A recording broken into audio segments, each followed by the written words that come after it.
Dans le monde entier est obligé d'acheter le pétrole en dollars. Et ceux qui ne le font pas sont tués. Alors on est passé d'une monnaie qui renvoyait à une notion de sécurité à une monnaie qui renvoie à une notion de domination. Il y a 5 ans, les Chinois avaient déjà annoncé la dédollarisation et la désaméricanisation du système monétaire mondial. Le dollar et l'euro ont perdu la bataille. Marc Leuils, vous avez été pendant 10 ans membre de la cellule de prospective de la Commission européenne qui avait été créée par Jacques Delors de 90 à 99. Et pour vous, on est en train de vivre un renouveau, je vous cite, monétaire mondial. Et alors, dans un silence quasi total ou complètement total. Bonjour Marc. Bonjour.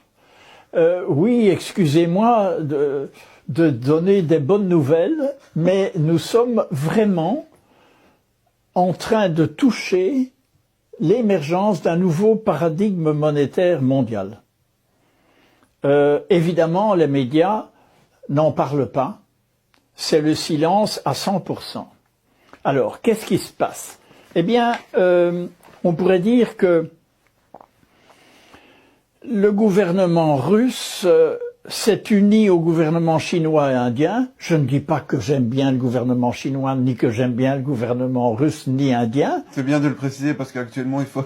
Bon, par exemple, le gouvernement indien, ce sont des fondamentalistes hindous. Je déteste tous les fondamentalismes. Bon, mais en politique, ce que j'ai appris, c'est que c'est parfois tes ennemis politiques qui réalisent ce que toi, tu n'as pas pu réaliser. Et donc, il faut rester cool en politique.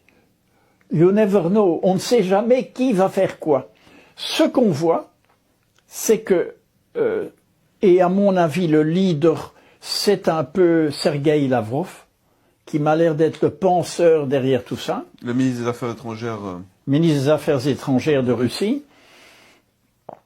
Et il dit ceci, bon, nous confirmons un projet qui date de 5 ans, parce qu'il y a 5 ans, les Chinois avaient déjà annoncé la dédollarisation et la désaméricanisation du système monétaire mondial, mais ils ont mis du temps à se mettre en route. Donc, une monnaie, c'est un symbole. Donc, très rapidement, c'est quoi une monnaie? Une monnaie, c'est un symbole qui permet les échanges. Alors, ce symbole peut renvoyer à la sécurité. Ça, c'est par exemple une monnaie reliée à l'or, comme le dollar, entre Bretton Woods, 1948, je crois, ou 47, et 1971, au moment où les Américains, Nixon, ont dit « There is no gold », il n'y a plus d'or. Alors on est passé d'une monnaie qui renvoyait à une notion de sécurité à une monnaie qui renvoie à une notion de domination.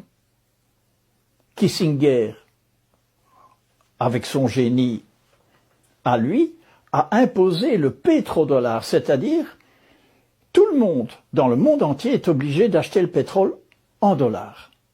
Et ceux qui ne le font pas sont tués. Ce qui a permis la domination américaine sur le reste du monde. Exactement. Et donc c'est une monnaie qui a renvoyé à la domination en disant « Attention, si vous ne suivez pas ce qu'on dit, ça va aller mal pour vous. On va vous faire la guerre ou vous tuer. » Et maintenant, nous passons dans une troisième phase où la Russie, l'Inde, la Chine et, semble-t-il, des dizaines de nouveaux États, dont l'Arabie saoudite, dont l'Iran, dont le Venezuela, dont l'Argentine et une partie des États africains, optent pour une nouvelle monnaie qui est de nouveau symbole de stabilité et d'éthique cette fois-ci. Donc ils annoncent un monde multipolaire. Il n'y a plus personne. La structure, ils ont pensé la structure de telle manière que personne ne puisse dominer. Ça renvoie à une toute autre image. Est-ce qu'ils vont réussir? Personne ne sait. Mais au moins, il y a une tentative de créer une monnaie qui ne renvoie plus à la domination, mais à la justice, fairness. Est-ce qu'on pourrait dire alors qu'il y a une différence fondamentale entre la pensée américaine, occidentale, et la pensée de l'Est, la pensée russe, où les premiers veulent dominer le monde et les autres sont dans une toute autre logique? Oui, exactement. On peut dire cela. Ils proposent une logique horizontale. Il n'y a plus aucun État qui peut dominer. Ce n'est plus possible dans la structure qu'ils ont créée. Un. Et deux, l'euro, qui est le petit croupion du dollar, l'euro et le dollar et l'euro ont perdu la bataille. Ils sont devenus périphériques au nouveau système. Ça, c'est la balance de pouvoir que, évidemment, nos journaux n'expliquent pas.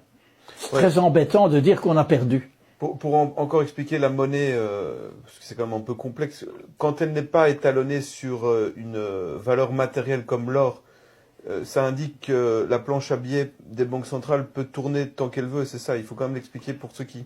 Alors, oui, la monnaie actuelle, elle est créée à partir de rien.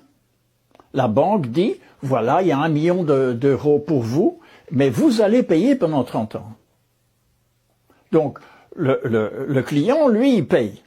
Et la banque crée l'argent à partir de rien.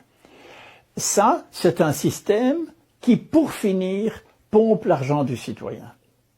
Les banques centrales, le système de banque centrale créé par les Américains est un système qui pompe. Qui pompe quoi? Mais l'argent des citoyens. Et oui, et crée de l'endettement. Et crée de l'endettement. Et s'enrichit. Et s'enrichit. Parce que d'une certaine façon, l'endettement, si on le comprend bien, c'est une forme de vol. C'est une forme de vol poli, policé, et présenté comme normal. There is no alternative. Il n'y a pas d'alternative. Donc on va vous voler, mais légalement.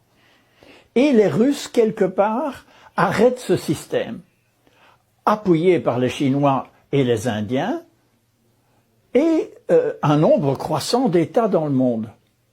Donc, quelque part, c'est un petit peu comme la guerre en Ukraine, on commence à se rendre compte que l'Occident a perdu la main.